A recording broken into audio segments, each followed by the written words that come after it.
Hamı mənə Peyğəmbərin elçisi deyir. Təzim edir mənə.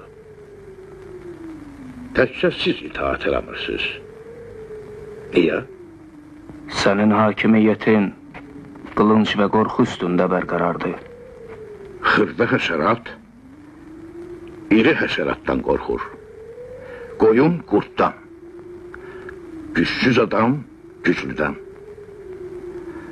Cəmi bəşər də Allahdan. Dünyanın özü qorxu üstə bərqərar deyil. Güclü gücsüz insan yoxdur. Kamil insan var. Bir də cahil.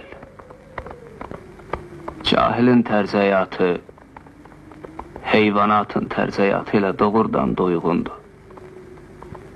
Qılınc, küllü qırğın, din, Allah xofu, hamısı hökmranlıq üçün gərəkdir sənə. Əcəlim çatacaq, mən də köçəcəyəm bu dünyadan. Amma Allah xofu çıxmayacaq insanın canından. İldırımı, dolusu, tufanı var bu dünyanın. Seli, daşqını, zəlzələsi var. Kamil insan cümlə aləmin sirrinə vaqif olacaq. Və heç nədən qorxmayacaq. Qorxusuz insan, insan deyil. Qudurmuş itdir.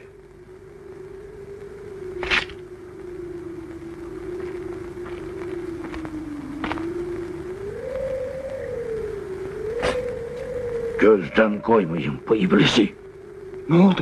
Ya bıraktı. Hekmidar! Hekmidar onu sağ bırakmak olmaz! Ne istiyorsun? Her seferde vardatımın yarısını size veririm. Ve siz ne verirsiniz bana? Hani sizin kelamınızın kudreti? Ne vakte kadar baş kesmeyle galip geleceğim ben?